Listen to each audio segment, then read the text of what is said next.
Welcome to the Epoch Philosophy Podcast. It's Epoch Philosophy, just in podcast form. Massive thanks to all who support the podcast and channel. Consider pledging a few dollars a month to keep this project alive. You'll receive access to some cool perks such as exclusive content, Discord access, voting on future content, and 100% ad-free podcasts and videos. Go to our website at epochphilosophy.com or head on over to our Patreon. Without further ado, let's get into it. All right, welcome everybody. We have Adam here from Acid Horizon. Adam, I don't think you need a huge introduction. I'm sure most people here are familiar with you and kind of what you do at Acid Horizon. But for anyone who isn't, if you want to give like a small little introduction to yourself and kind of what you're doing and what Acid Horizon's doing and stuff like that. Absolutely. Thank you so much, Ian, for having me. I'm on the podcast Acid Horizon. We're a sort of general philosophy podcast, mostly in the continental philosophy, sort of modern European philosophy tradition, and around left-wing interpretations of modern European philosophy. I'm also a recently graduated philosopher. I don't know. I finished my PhD recently on the work of Max Stirner, and sort of my training mostly is in German idealism, mostly is sort of Hegelianism. But yeah, we also do a lot of writing together. We did a book a couple of years ago called Anti-Oculus, A Philosophy of Escape. We're currently working on another collective project with Noah Trepolino called Acephalus, the Erotic Tarot of George Bataille. We also sort of run sort of seminars and reading groups around Deleuze and Guattari, George Bataille. We have an upcoming one on Hegel and current ones on Foucault and the psychoanalytic literature that Deleuze and Guattari were reading along when they wrote Anti-Oedipus. So the current one is going to be on Freud and Daniel Schreber. And yeah, just generally trying to put as much philosophy out there that's not total crap, and hopefully succeeding in some of that. Yeah, and to kind of follow up with that, I kind of always there's different areas and there's different type of content niches within philosophy or any really educational stuff. And what's kind of cool and unique with you guys is you guys I think are like unadulterated, like real kind of into the weeds kind of philosophy, so for example, I'm a huge fan of Philosophize This. Philosophize This is a very kind of intro level sort of thing, a nice little overview of whatever they are covering, and I think he does a wonderful job. I'm actually a huge fan. Matter of fact, my channel probably wouldn't exist without Philosophize This.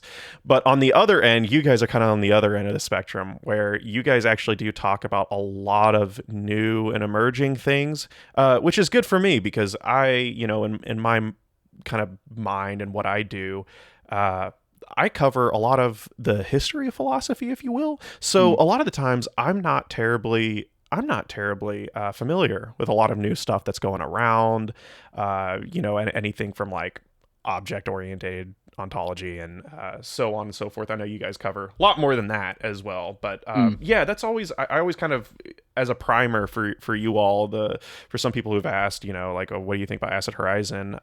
Yeah, you guys cover like the real in the weeds new emerging philosophy, which is really cool. I don't know anyone else who really does that, so yeah, you guys kind of stand unique on that front. No, cheers. I mean, it's part of the sort of forcing us to read books, essentially, is that a new book comes out. Yeah. We think, oh, this could be quite relevant. We don't know if it is or not. We're like, okay, we'll get in touch with someone, organize an episode about this upcoming book, and then say, okay, now we have to read the damn thing. It's a way of forcing us to be more contemporary, I guess. Yeah, no, that's that's a that's a cool. I mean, that's a good way to put it. I kind of, in a way, have a similar philosophy with my channel.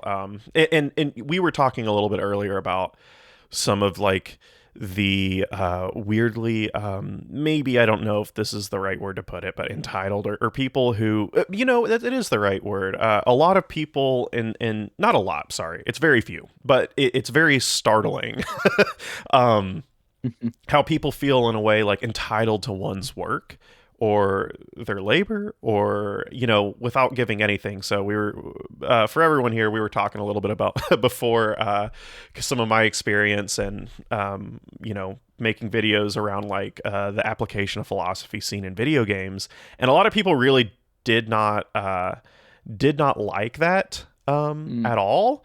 And I've always kind of thought that like the only value that could really ever come from this channel is if like I really like covering what I'm covering or doing what I'm doing. If I just don't, it's just gonna suck. And that's kind of in a way like this project, at least like with Epoch philosophy, it really is just a way for me to kind of learn and in some ways force myself to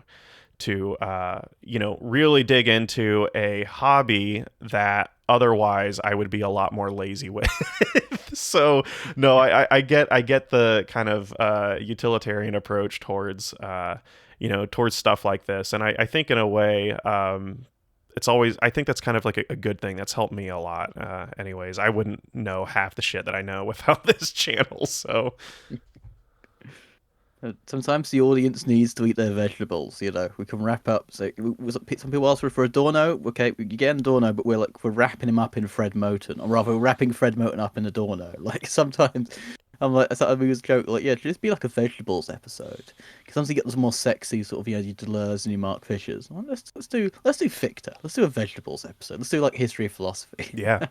No, that I mean that's really it, and all of it's I think as just a little general primer on philosophy. I'm sure most people here don't really need that, but everything's so interconnected. So at least whenever I was really learning early on in the beginning of this channel and a bit before, I always had this weird. I had this really weird feeling. Maybe it came from just anxiety around not knowing enough, or imposter syndrome. And I always had this weird burning chase to uh, learn more, read more, and Mm. if someone mentioned in a book another name, I'm like, oh fuck, I'm too dumb. I need to learn this and this and that. And I think what's nice is when you get a base requisite for a lot of the philosophy of the history of philosophy, stuff becomes a lot more enjoyable, and you can relax a little bit more, and you can kind of go into some stuff. So I mean,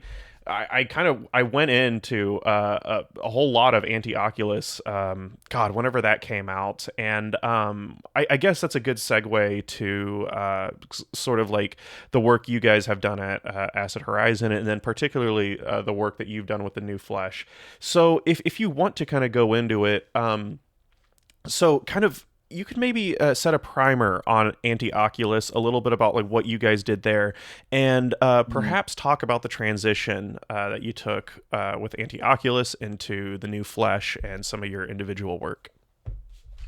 Yeah, so with Anti-Oculus, because it's been at that point about 3 years ish of working from just reading so much philosophy around sort of Deleuze and Guattari, cybernetics, various kinds of resistance, the philosophy of disability, sort of critiques of German idealism, and also sort of a lot of Marxist and post-Marxist thought. And we thought, okay, can we put this into a book, what we've learned over the past? Because we've done like, a PhD's worth of reading, or at least a degree's worth of reading.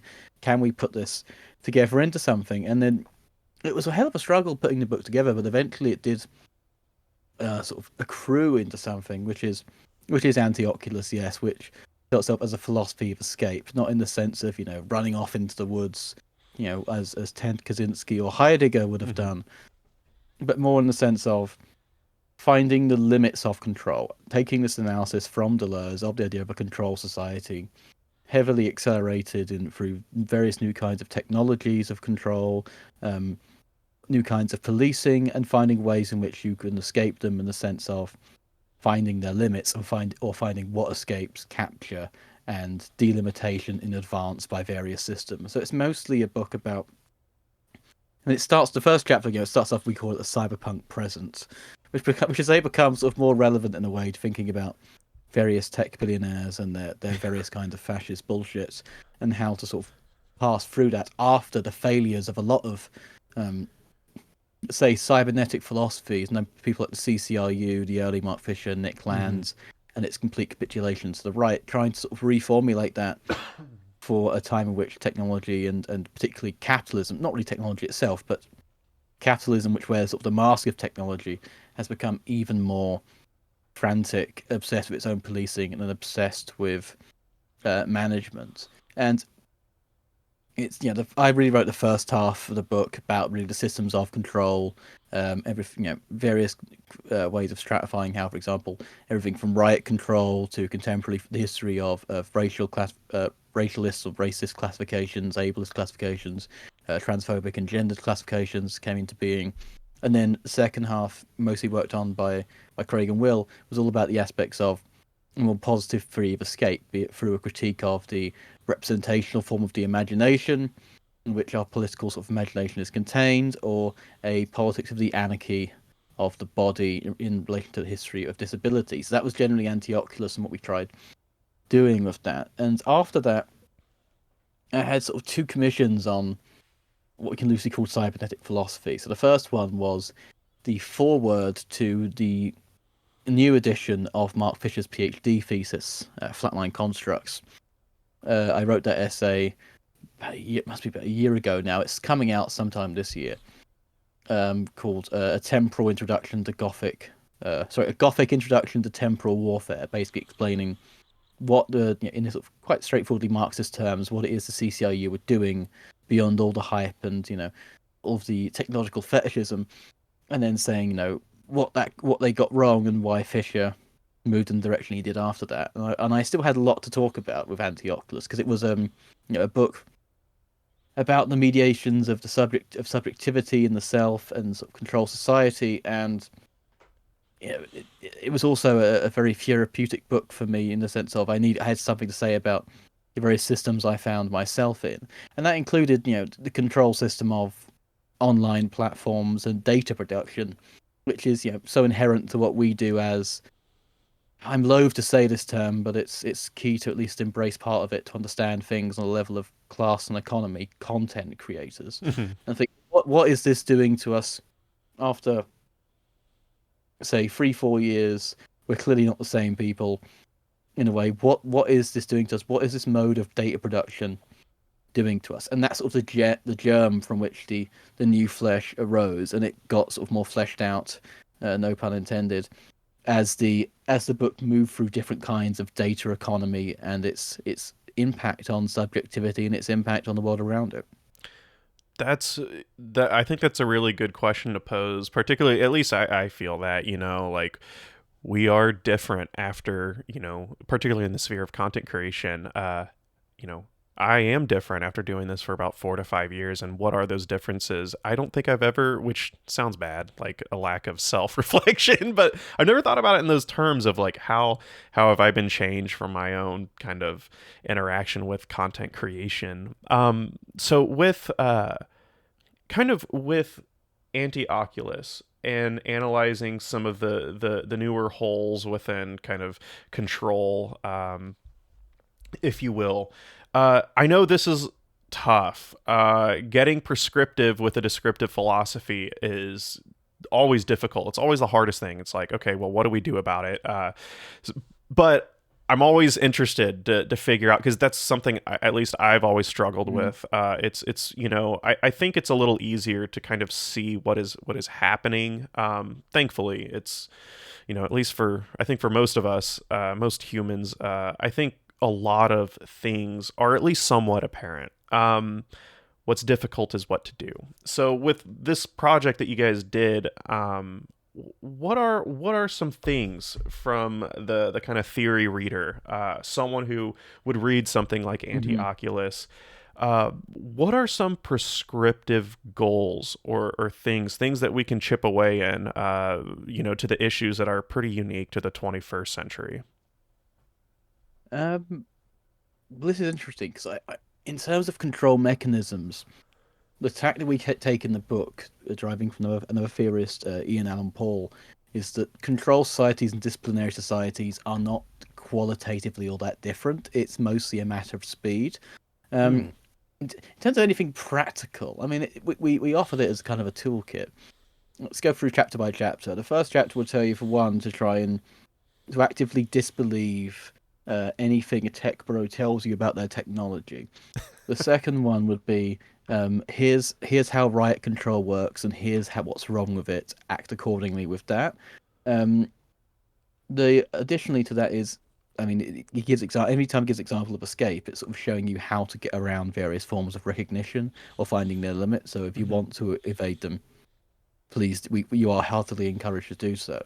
Um, Another one is in from chapter 4, which I always thought was quite good, which is if capital immobilizes you, generalize the immobility. If it's trying to immobilize you, you can immobilize them as well. There's a great example that Will gives from the ACT UP protests, which was the which was a protest against ableist, basically non-accessible busing Uh, for people with usually quadriplegic or paraplegic disabilities, and they just jam themselves under the wheels of various cars in the road. And he thought, if we're not moving, you ain't moving either. It's a book that is very much against movement in the way that capital has to keep us moving all the time, because when we're moving, we're buying things, we are moving through systems that record us by using like contactless payment things. Not that that's bad necessarily all the time, right. or highly recorded systems which do produce commodities. And there's something really quite dangerous to capitalism in standing still, because capital circulates or it dies. This is what a strike is. It's trying to go, bung up the logistics. And as we've seen from the recent sort of attacks, successful attacks and bloody good ones by the Yemeni armed forces against the imperialist and genocidal ships of pretty much the rest of the world at this point. It is it's just the destruction of capitalism is well, at least a counterattack against genocidal imperialist capitalism is predominantly a matter of disrupting logistics. It needs to keep circulating. Capital is not rootless, however. It's always rooted in its origin and the things it presupposes. But you can jam up these networks. It is mostly an avocation of logistical destruction, partially because it uses the lens of cybernetics, but basically morphed into logistics. Like for example, when Heidegger, who I can only mention his name a second time, back saying should have been shot in 44. When he says logistics, he means cybernetics. Sure. No, I remember reading Anti-Oculus around the time when I really started getting more into open source software. And I think around that time it was kind of this perfect mishmash of just timing where I started thinking more about like what are the things that I and then we as common people can control, and what are the most common things we interface with, and that really is the internet, and it's kind of this digital sphere, if you will. And it was just really ironic that I started reading a little bit of Shoshana Zuboff and her Mm. oh god, surveillance capitalism, and kind of talking about like how it's how capitalism has turned into kind of a mode of surveillance, not necessarily for the typical 20th century idea of surveillance of kind of exercising an explicit power, but a very economic power itself. And that's a very scary thing if you think about it, because we use these tools. I consider almost like the whatever you want to call it, cybersphere, internet, whatever. These digital tools are really some of the most I want to say felt extensions of our senses, if that makes sense. Like, Hmm. there hasn't been much technology that really has embedded itself into our like psyche, consciousness, what have you, whatever you want to call it. And so I was, at this point, pretty, it was like, man, I don't really understand a lot of the tools that I use. My operating system, like the networking principles within my own home network, my router, and all the certain vulnerabilities that can exist. I just wasn't a very tech literate person, and this kind of spawned from my. I don't know if you roughly remember this. My YouTube channel got hacked, Mm, and I remember. do you remember? You lost access to it Yeah. for like ages. Yeah, I think it was like 4 or 5 days. And in the fuck, Content creator time is years. it Content is. creator time. It had a lasting effect. Like 6 months of the after I got my account back, my numbers were just absolutely in the drain, and actually really financially kind of fucked me up pretty bad. But nonetheless, yeah, I did a lot of the rudimentary thing. I had like two-factor authentication with my text message. And that still didn't help. And I had a lot of trust in Google that I'm like, man, this is a multi-billion-dollar organization. They're gonna have to take their cybersecurity real seriously. Well, little we know, a lot of content creators at that point were getting hacked, and I had the exact same hack as Linus Media Group. And at that point, I was like, okay, this is getting pretty crazy, and it made me just kind of learn a little bit more about vulnerability and just how we use these digital tools. And when you get down that rabbit hole and you don't like, if you're not familiar with these things, and the minute you get down that rabbit hole, to me it was really startling. And I have been from here on a huge kind of digital privacy advocate. Not for like the bland sake of privacy as some abstract principle. I think that's important, but just how captured power has really become to all of us. And so I'm a big advocate for open source software. I on my desktop, I know this is like a meme at this point, but I run Linux. I have taken a lot of steps to kind of secure a lot of the communications, everything that I do, and I right as I was learning to do this, I was reading Anti-Oculus, and it kind of opened up some like segues into how we as individuals can just disrupt. I think, in my opinion, we can disrupt just by making a few changes. And like, I think that not that this is like any less important. Obviously, you have to be like careful, but I don't know, whatever, fuck it. But like, I think like eco-terrorism is, how do I say this? Not eco-terrorism. Eco-terrorism's bad, but sabotaging pipelines is very good. Quote unquote. But those kind of things are very difficult. And I don't know. I've always looked at like a micro level. I've gotten really into like, okay, what can we control? How do we optimize that control? And kind of how do we go from there? I mean, with digital privacy, it's becoming sort of more important than ever. Yeah. Specifically in certain fields. I mean, I don't know if you saw that today, the British government, run, of course, by the left wing of fascism. Stalin only cooked on that one point about social democrats, and the British really like to prove him right on that front. To which is DWP, that is Department of Work and Pensions, who deal with essentially social security, and social security now means social security in the bad sense, Yep. and I think it always has to an extent. Which is they are now trying to get the provisions to access people's bank accounts who they suspect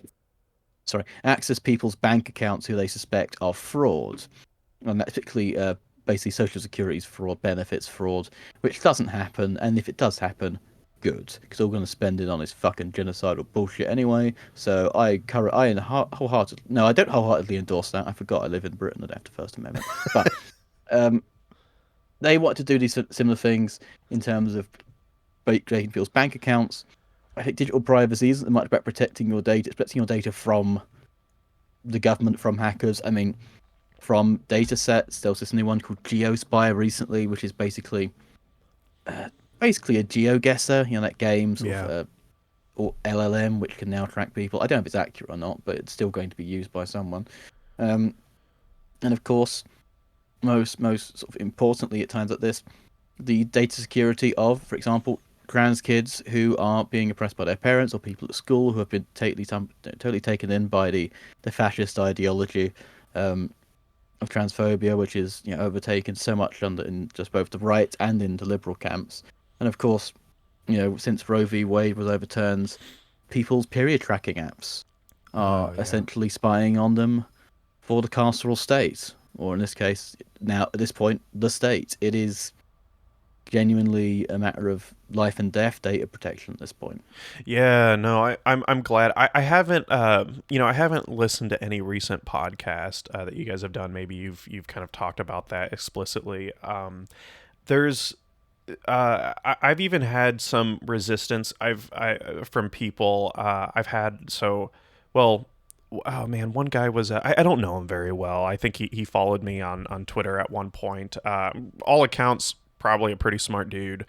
But what kind of surprised me is I made a tweet kind of just voicing some thoughts on this, and I was kind of I've kind of grown to the point where I think like digital literacy or tech literacy, if you will, I think ought to be just like a category, of literacy that we take very seriously alongside actual tangible like lingual literacy, whatever you want to call it. Mm. I've just in my mind, I think that it's such an important like human interface that we use all the time. I think it ought, for reasons you've just stated, ought to be well understood by people. But I've even had some people say that like tech literacy is just kind of weird. I'm really surprised. I don't know where this comes from. I guess I suppose I understand some of the innate cynicism, but that a technologically literate society is a kind of like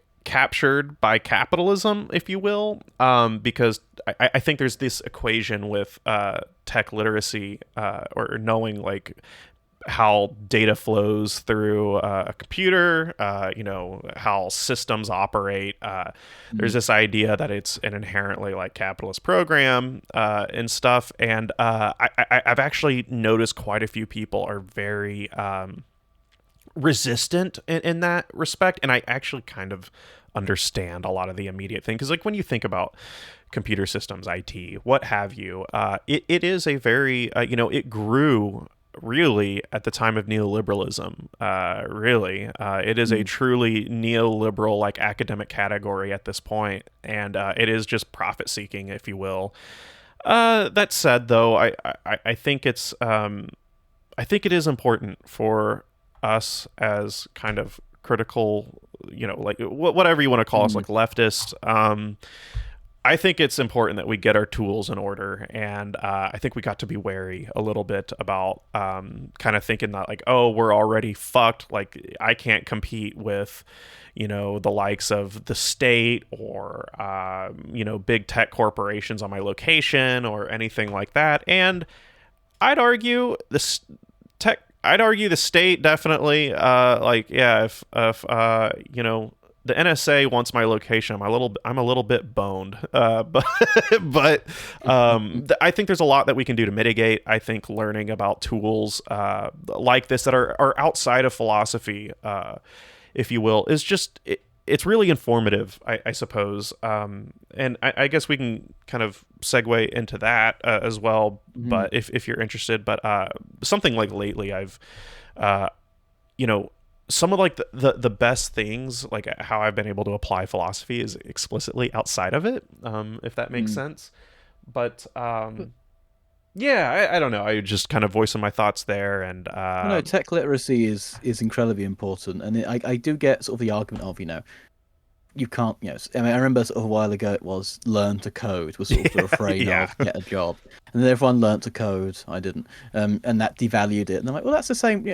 Not saying don't learn to code is the same as saying don't get a degree, because it's the same mechanism. You're still fucked either way, but then you might have to get some funding to do a degree. Maybe you can get funding to learn code. But in terms of like tech illiteracy, I think literacy is good in the sense of understanding when you're dealing with machines and understanding when you're dealing with like images. right. So like, LLM versus the term AI, which is an image, it's a marketing scheme, and sort of trying to cut through hype. And also just, and this is someone who's not very sort of tech literate in this sense, saying this, but people aren't very tech literate anymore. Now, this is a big generalization. What do I mean by that? I mean it in the sense of, as generations have gone on, the user interface experience has become so smoothed out that you don't necessarily need to know how to fix these things or what the components are in order to use them.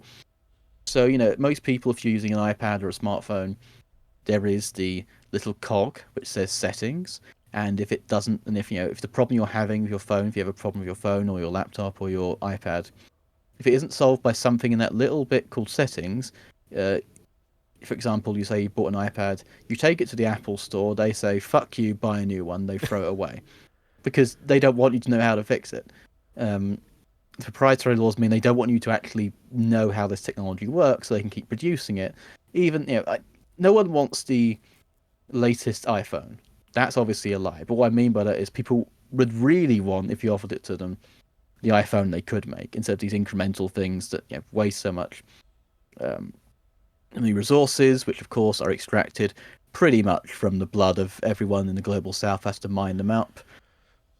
But they're not going to do that because they need to. It's about value. It's about value creation rather than it is about producing a good product. And we can't really expect them to do otherwise. But if we doesn't mean that we can't. And maybe we won't be able to without a horrific imperialist global supply chain. But we won't know until we become literate in that sense. Yeah, I think that's a kind of a kind of a good point, and that's a really fascinating area too. So yeah, like I read a whole study actually about how Gen Z is actually noticeably less tech literate than prior generations. And I was actually talking to my mother about this, and my mom was like, no fucking way. I'm like, yeah. Yeah, but I think it's just this idea that it makes a lot of sense, but it's so wild that younger generations struggle with a core understanding of technology. But like 20, 30 years ago, you had to read the fucking manuals, as they say Mm. on internet forums, or you had to. You really had to kind of have a base requisite understanding before kind of diving into more things. You were saying with modern operating systems, they're very, centered upon graphical user interfaces, while before they were built upon command line interfaces. You had to use a terminal, what have you. Mm. And not that, a command line interface in a way is still an abstraction on top of your computer, but it's a little bit more. It requires a deeper type of like understanding of what you're working with than something like a user interface. And yeah, that's. I think that's something. When I read that, I read a study about that fascinated me. I didn't realize that, and I don't think I would have characterized like Gen Z or Gen Alpha as being tech illiterate or whatever until I read that. I'm like, holy shit! But it seems like there's like general literacy as we've measured seems to be declining in a lot of ways. I actually recently I just finished a script for a video where I talked about this extensively about Gen Z, and I think that's a fascinating area because, like, a lot of the 20th century, I think, and how we've measured literacy, there's been a lot of issues with that. Mm-hmm. Um, Yet, at the same time, I think it's still a decent marker to how people can kind of comprehend. And, I hope that the optimistic end is that with a decline in traditional type of literacy, and I think this will likely be the case, there's going to be a spurious increase in like new literacy that we can't quite categorize yet. And so it's not all doom and gloom, but yeah, we are quite at, and I guess I emphasize this a lot on some of my podcasts and who I talk to with. I feel like we are at an impetus, or like we are at a point where stuff is changing, and it's changing very fast. You brought up speed earlier, and I've been reading a little bit of Paul Virilio, and I actually like a lot of his theory on like speed and velocity. And I feel that. I feel like there's this weird like accelerated type of movement of energy, what have you. I don't know how you want to describe it. I mean, Yeah. I kind of feel like speeds. Who knows? It could be another project. Speed might be central to kind of everything now. So I might need to return to Virilio a bit because at the end of that, look, a lot of my thinking these days is just around the idea of the end of the welfare state, Yeah. kind of the post Cold War the Soviet Union isn't pointing a nuclear missile at the West bollocks right now, so they don't really have any reason to do it. If they're not really afraid of class struggle or external influence from the Soviet bloc in the way that they was before. So Emanuel Wollstein, the sort of great historian, sort of world systems theorist, periodizes this. He says from about 1848 to 1968, everyone in the sort of capitalist West was say, okay, we'll foot the bill, we'll subsidize the workers in our own territories to maintain the sort of hegemonic imperial system of capital accumulation. From about the 70s onwards, sort of the rise of neoliberalism, they sort of realized the bill was too much and they could simply, usually with the help of additional sort of international communications technologies, just run across various, and I'm using a guy called Sivanandan's analysis here, captive labor pools across the third world. Capital can sort of run from labor pools a lot better than it used to. And so I'm trying to think of sort of, what's the replacement for the welfare state, essentially. Yeah. And I think what we're seeing now is a matter of speed, because if you're precarious, you always be moving, because you've got to be looking for jobs constantly, even on platforms that say you ostensibly have one. It's even more direct with Uber drivers, Deliveroo, Grubhub, Just Eat, etc. And of course, money is also an accelerating factor. Previously, money's always had a dual mechanism of inspiring sort of hope. You get it, so you want to get more of it, so you can have a better life, and you want more of it, so you don't starve. There's hope and fear, two mechanisms there. And in I mean, I don't think prices are ever really going to come down again. Right. I'm kind of pessimistic about that, and so therefore money uh, lasts. It runs away quicker. It disappears quicker. You have to work quicker. You have to move quicker. Everything is going quicker and quicker. And at that point, do you have enough time to organize to educate yourself? The sped up nature of destitution, I think, is really central to a lot of this, and Yeah. the sped up nature of commands.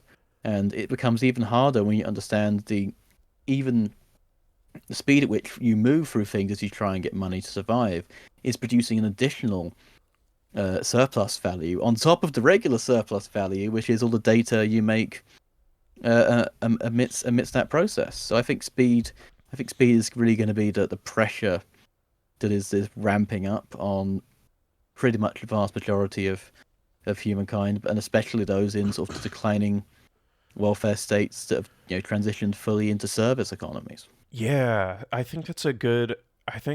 Yeah, those are all really good points. One thing that I've noticed, I've kind of thought about with like on the topic of speed and velocity and current capitalism is, like where, what's causing this, or how does, if there is a type of fuel to this speed, and it seems like, I really like the idea, something about the language of capital, like capitalism in itself is a system of antagonism. That phrase really struck, like that felt right. Mm. It's capitalism is a society, like a social organization of antagonism. Like you have to outcompete others. You have to, it inherently, like from the very core logical basis, capitalism in a way is kind of a race to the bottom. Ironically, because obviously the core, the image logic is that, it's a, you have to outcompete through a linear vertical totem pole where you emerge at the top. Thus, it's a race toward. But it doesn't really work that way, because obviously we are humans. We are connected with each other. What is good for other people is more often than not going to be good for you. And so, in that sense, it is a system of antagonism that does race towards the bottom. But and I think about like speed and profits. Like that's the idea of like 21st century profits is so, it feels like it is an accelerated ideal of that. And so like I look at, I was reading a little bit about like some of the history of business, if you will, which I actually find really fascinating. I know that Mm. sounds, weird from as like a leftist. They're like, whatever. And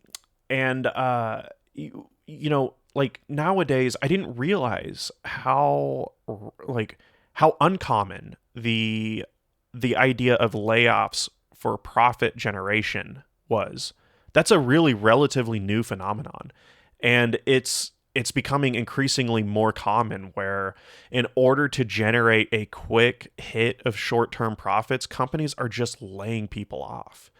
And it's in that, in my mind, is the true genuine ethos of like a system of true antagonism, and it's like I think in some ways that is capitalism best realized, is that. And I think there's obviously, like, you were speaking about the welfare state and kind of social democracy in the 20th century, and it really is just a band-aid to a lot of like what we are kind of experiencing now, which I think is a more genuine realization of you know the entire system, a system that encompasses social democracy to neoliberalism, which capitalism. Yeah, I don't know how and where we're going or what this is going to look like. From a logistical standpoint, that's the big thing I'm thinking about right now, is like what is the effect of this kind of relatively newish logic of Mm. quick short-term profits. Obviously, we had in the United States, we had a Gilded Age beforehand, where we had robber barons, and that logic of capitalism was certainly a bit more present. But throughout the 20th century, like there was this idea,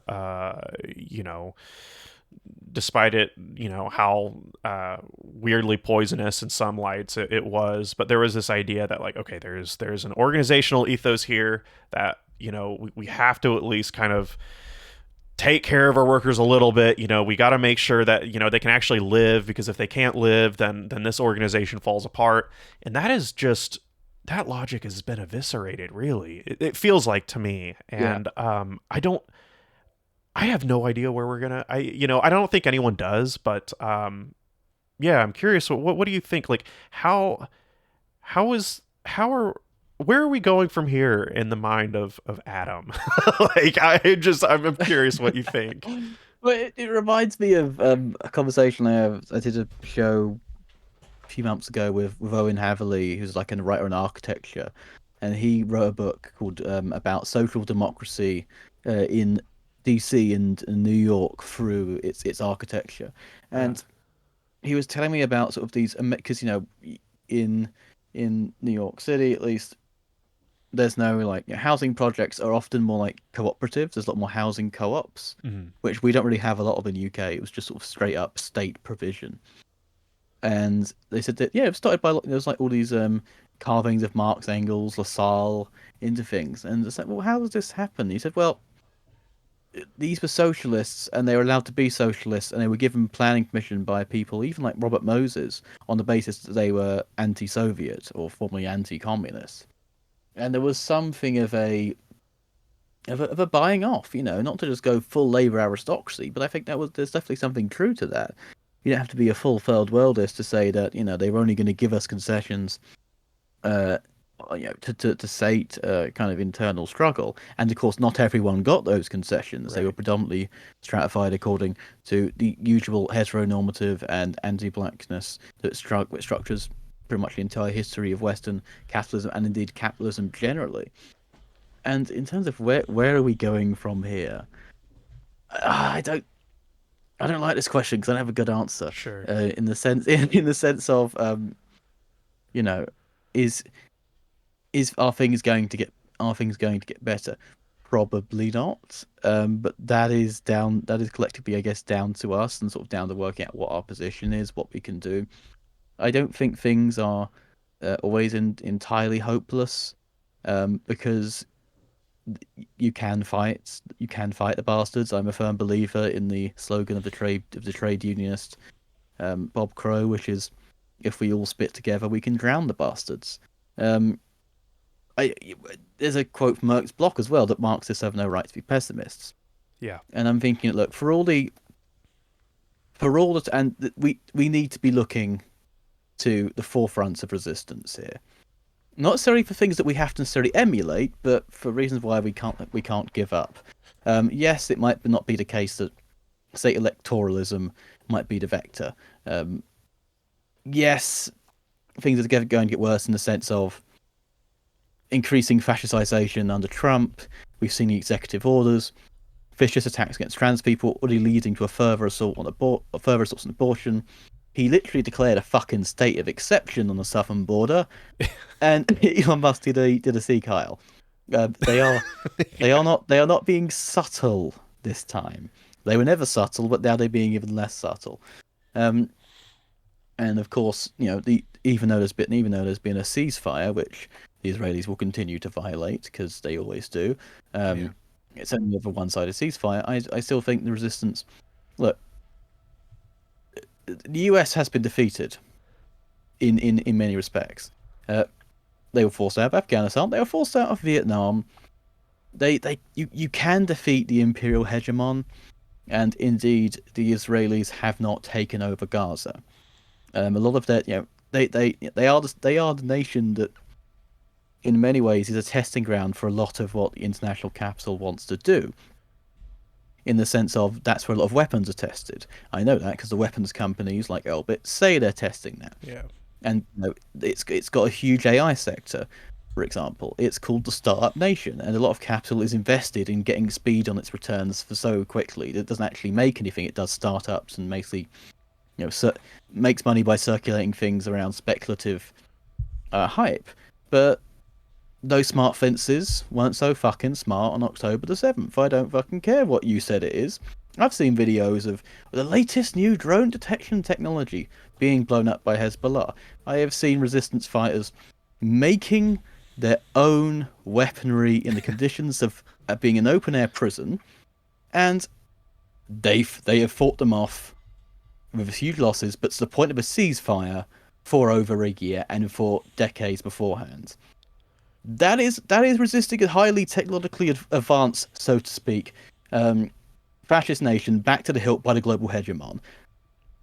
That is the brute fact. It might seem like embarrassing to sort of compare that to sort of the states and that, but they have resisted it. They have secured the release of many people, and they have taken out many of the fascists who have been sent in to mass murder all of them. Yeah, I think that is resistance. Like the Yemenis have stopped international shipping, and Operation Prosperity Guardian, amazing name for it by the US, was a complete failure. They have been defeated, and I think we don't recognize that we're really underselling what's going on. I think I come to a very similar conclusion with kind of the question of like, okay, what's next? What is everything going to look like? And I always I always ask this question in a way to gauge kind of like what I'm thinking on this, and a lot of the times I'll get answers similar to yours, which I kind of feel like I feel the same way. I have this sort of like, are things going to get better in a very binary linear sense?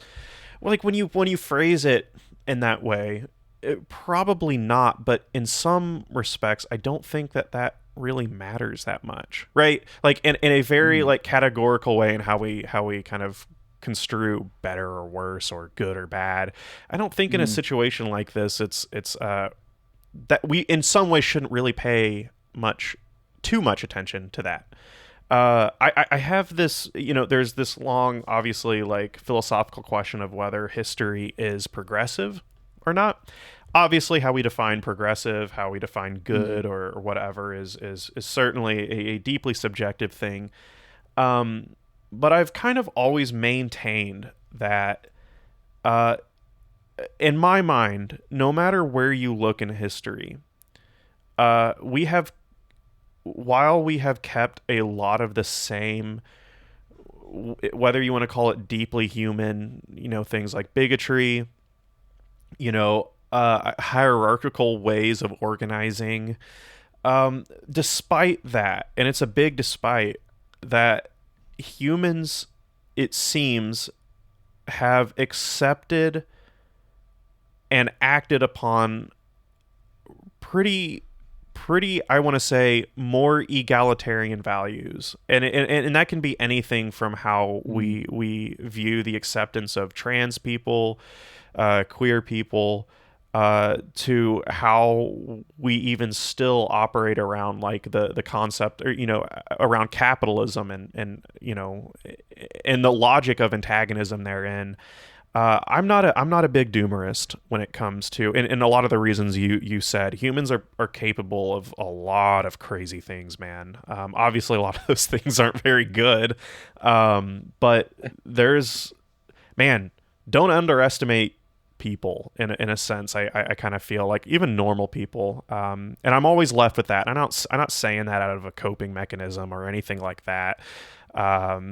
Matter of fact, I think in an ironic sense, I think it's easy to cope with a sense of doom because I think it's an easy answer, but I don't think it's very accurate. I don't know. I whether like in the short term, I don't know what it's going to look like, right? Like I don't know if young people or whoever are going to just like collectively understand that, you know, we need to organize in almost every facet of life in a sense, like really, particularly I think in a more realistic sense, in the workforce, whether or not Mm. people are going to understand things like trade unions hold much more power than any electoral kind of thing. I don't know. I don't know whether we're going to do that, but I don't see things like we are experiencing now, whether you want to call it like a neo-fascism,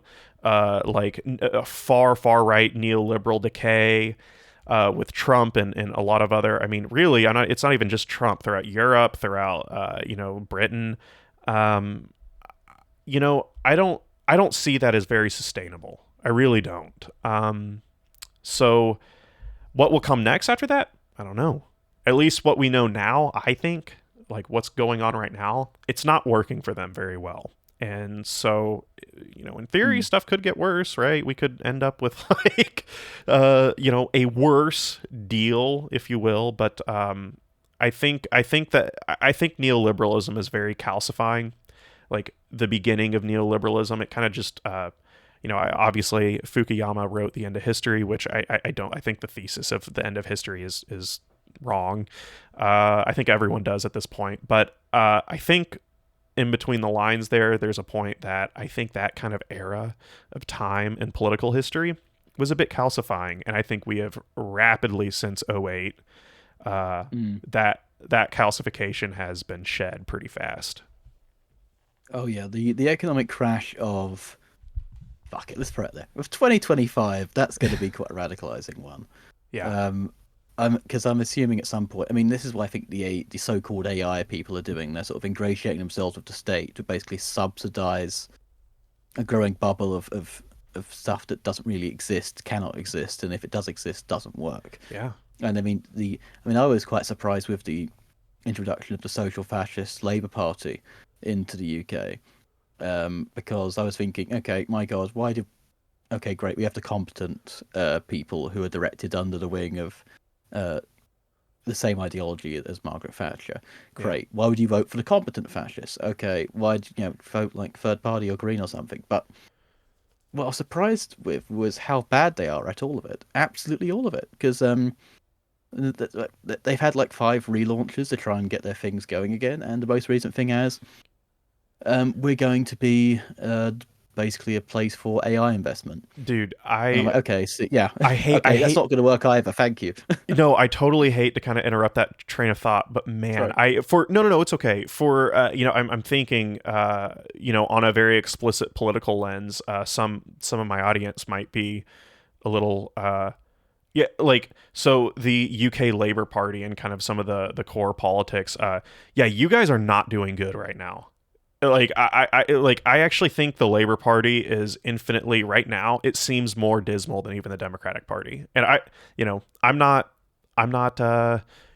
too well versed in British electoral politics, but I don't think I've seen a sort of opposition party, if you want to call them that. They're not really, but like Mm. in theory, like what you would call traditionally the Labour Party.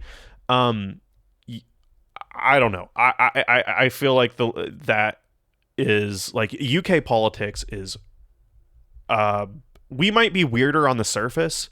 You guys are entrenched in some deeply bad shit. But I want to make that kind of that clarifying note, like with because I think you said for a second I thought the Social Fascist Labor Party. For a second I'm like wait, because that sounds so like actually genuinely real. And I know in British politics you guys have more parties than us, so I was like, it took me a second, but I was like, oh yeah, he's talking about the Labor Party, yeah. So So I'm trying to revitalize the ancient and often rightfully maligned term social fascism, because I mean all they've done is to come in is yeah, declared more.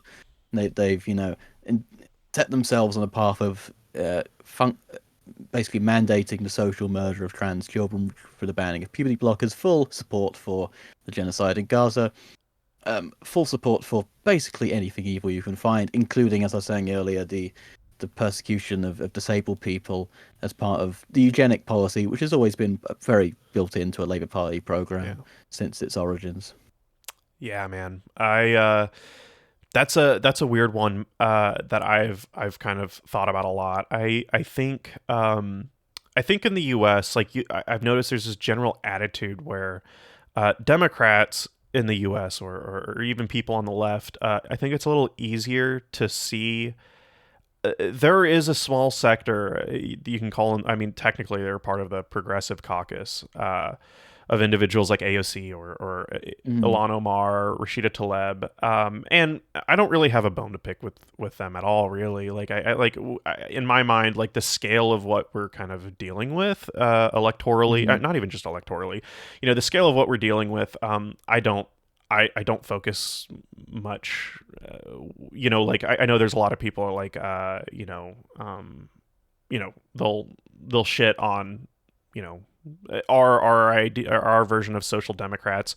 Fair. I just, it's so much worse that, and I think there's this attitude with a lot of people where it's a lot easier to see how there's this newer avenue of even Mm. organizationally within the Democratic Party, where I think there's some fragmentation that's really happening. Where like there's this common thing that people are noticing, where like even mainstream kind of like MSNBC, a lot of kind of the occasional show on those media platforms are like, oh man, Bernie Sanders was kind of right. And it's really weird. Like, that's very rare. Not that it really means much, but I think it does show that there's definitely some actual feedback and recognition. I just don't see that with you guys in the Labor Party. I just don't. That it doesn't seem like some of the fragmented mechanisms that are going on with the Democratic Party as non-effective really as it is, or not good enough. I don't even see that. It seems like from my point of view with Britain. Yeah, anything leftist in Britain is derided to the hilt Yeah. as functionally something Nazistic. I mean, Jeremy Corbyn was recently, I think, arrested as Oh, part of a group on a demo to. They were just, Jeremy Corbyn, can't say a bad word about him. Sort of the meekest, mildest, like classical sort of socialist in sort of the Allende traditions there is, was arrested along with a fair few other people from Stop the War Coalition and the former Shadow Chancellor John McDonnell for being at a protest to lay flowers in sort of remembrance of murdered Palestinian children. But I'm not surprised at this at all. Any kind of, I think this is why I think it's interesting to go back to someone like Mark Fisher, not for the usual ways, but sort of going back to capitalist realism, which people often forget was written about under a Labour government, yeah. um, much like this one. But I don't think we're in the same position there. So when Mark's whole thing was, how do we imagine a future beyond capitalism? I don't think that's the problem anymore. We can imagine things getting far better in a way that is currently unsustainable under capitalism, or maybe at least it's currently composed.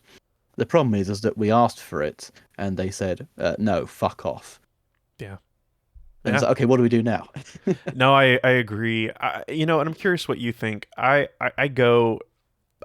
It's particularly this year was a little bit of a big. You mentioned earlier, like 2025 is a big year. This is a really big year. I think 2020 was big. Obviously, '08 was big. This is another real big. I think 2025 it's big. Like, there's just these little tidbits in history where there's just a little extra something happens, and I think that we're at that point now. And it's kind of you know, made me rack my brain about, how, what does this mean is, potentially this type of speed or velocity in the Verilian philosophical language. Is this a good thing? Like, is this better that we are experiencing? Like, because I think in some sense, this speed or whatever, these little blips in history, they seem just like realized points of time, like a point of real realization of kind of what has Hmm. always been. Um, and yeah, like I can't lie. This year was kind of a big, like I think maybe the way I could describe it was, I had a hope of, you know, a reformist ideal of maintenance, which obviously is just so inadequate. And I think even I knew that it was inadequate, but I thought beforehand that, you know, it seemed like in the US before the 2025 or the 2024 election, I think this is what elections are actually good for. It's not necessarily enacting change, but understanding the change of demographics. I think it's Hmm. helpful in that lens, like as an analytical tool.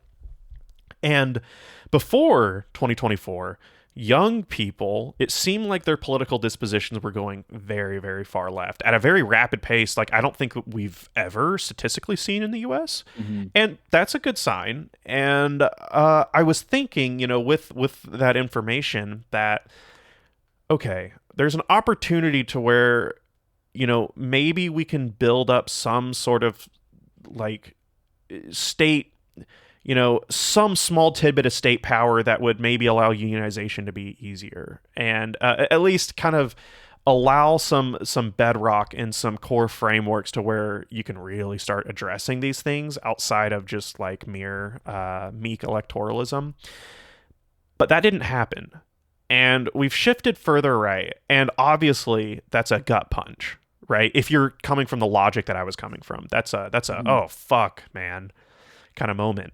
And but you know, I've thought about it a lot. I don't. Yeah, like I almost in some ways think that we really, in a way, this sounds terrible, and obviously, if you're, particularly if you're like the textbook analytical philosopher and who does like ethical equations or whatever, it's one of those things. It's like, God, do we need this? Does this really need to happen? Because this is always like what we're experiencing now, the brutality and like sheer corporate control. I mean, like you said, during social democracy in the 20th century, that was just offshored to the third world.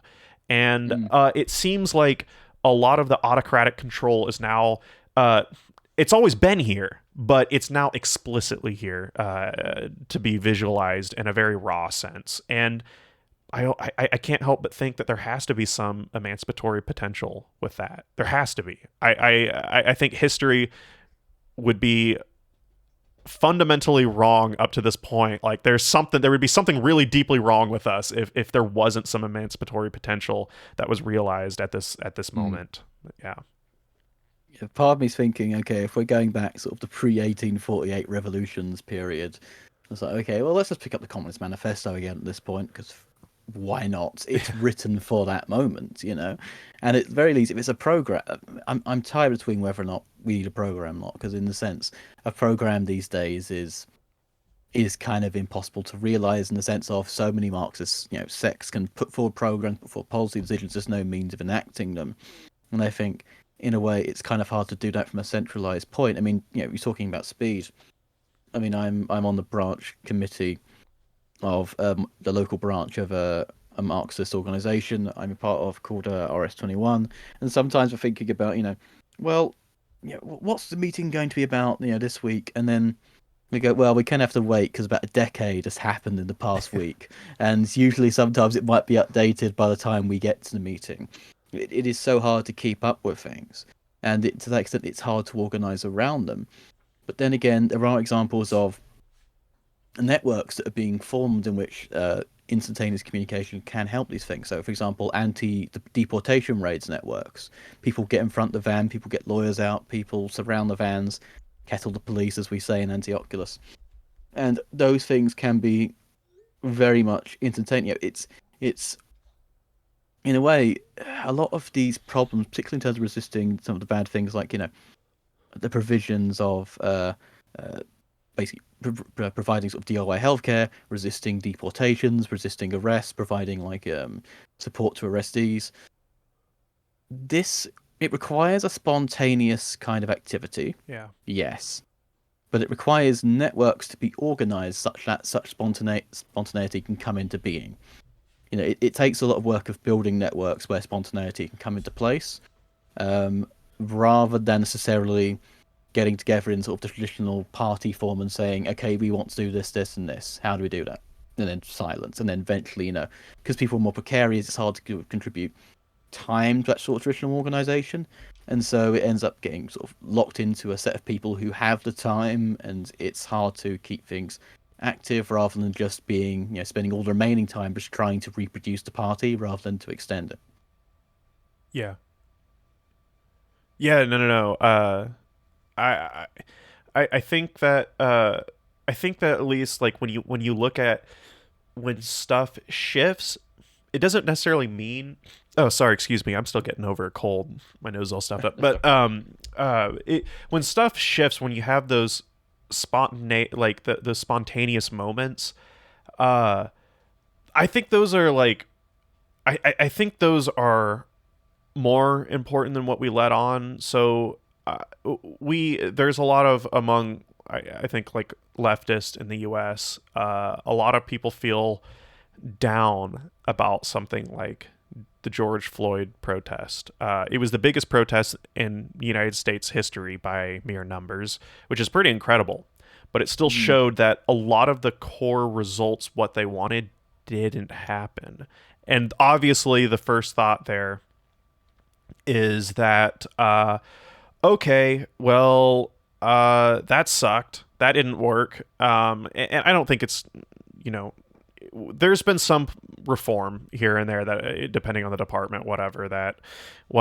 Mm. But I think that like at least allowing a collective group of people to really spontaneously act and see the kind of the feedback from that, the cause and effect. It's super important, and I've seen a little bit more of like a real core discussion about like building, like you were talking about, building networks and infrastructure. I didn't see that beforehand that much. Mm. There seems to be that stuff in a sense is getting more broadly organized, and I think that bleeds over to even like what we're seeing with like the Starbucks union. It's bleeding over into Amazon unionization. I will say from an American context, it seems like that's starting to change, and I think those spontaneous moments of what we would describe as failure kind of have always spurred that. um, I think you guys are lucky in Europe. You guys have those existing networks, and it's a lot easier. And it comes down to even just urban planning as well.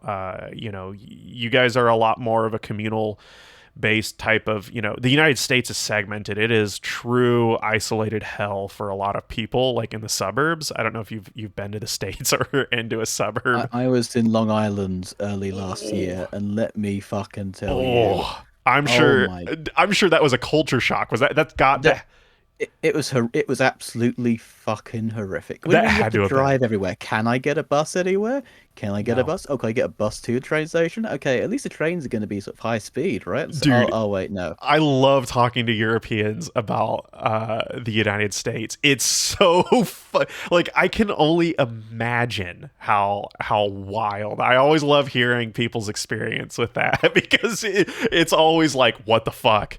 But I think there is a it seems like slowly but surely, at least the things that mold from a materialist lens that mold us as social creatures, we're starting to take, at least on infrastructure, we're starting to take a better step in the U.S. Obviously, Trump isn't going to help, but like I don't think he's going to Mm. stop that either, really, because a lot of that's very municipal and it's what have you.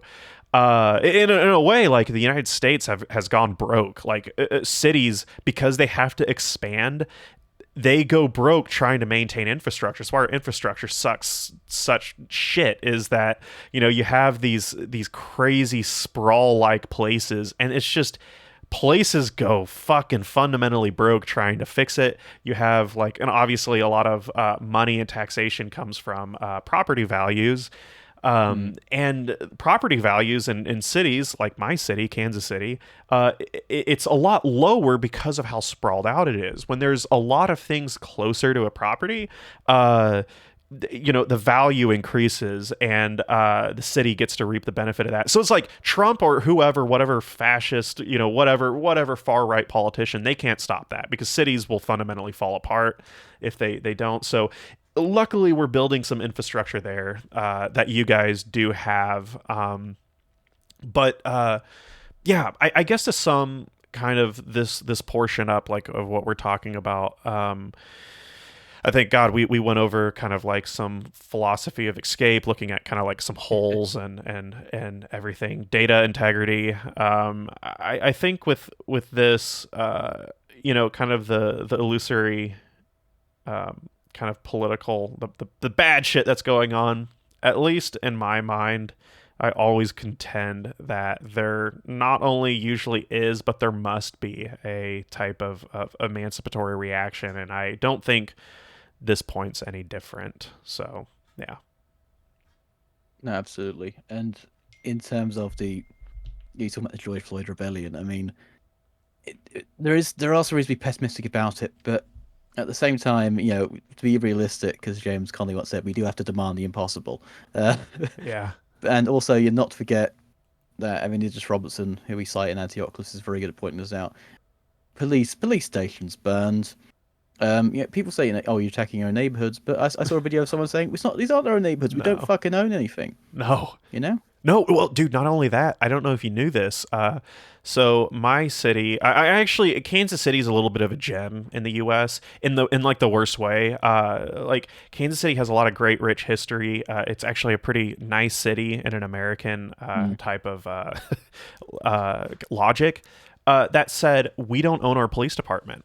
The state does, and the state, so the state of Missouri, they own KCPD, and we're one of the very few cities. I think there's maybe 5 cities in the U.S. where the city doesn't own their own police department.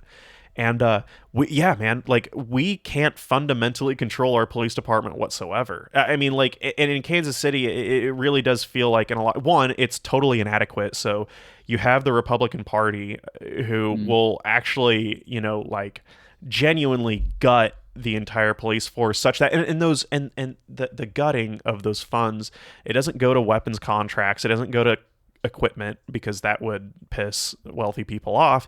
It goes to basic, what should be the public servant end of a police department. Patrol officers in the U.S., that is a lot different from Europe in a bad way.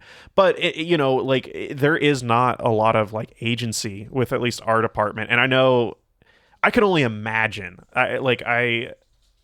even in a place like Minneapolis,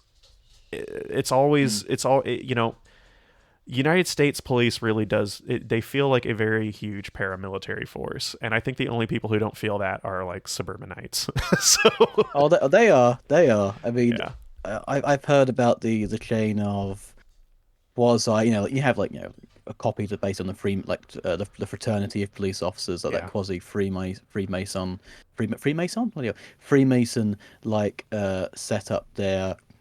I mean, if you was gonna train, domestic Operation Gladio sort of years of less situation, I can't think of a better way to do it than how the US has historically done so. Absolutely, I'm with you. So I guess to segue, because I really want to get your thoughts a little bit on kind of Stirner, some of your kind of your experience with him, and in relation to what we've been talking about in the political sphere of things. So yeah, I would like to kind of get into that. So I suppose, is that cool if we transition into that? Of course. Cool. Okay. Well, before we do, everybody, the remaining portion of this podcast with me and Adam will be over on Patreon or the website at epochphilosophy.com. Head on over there.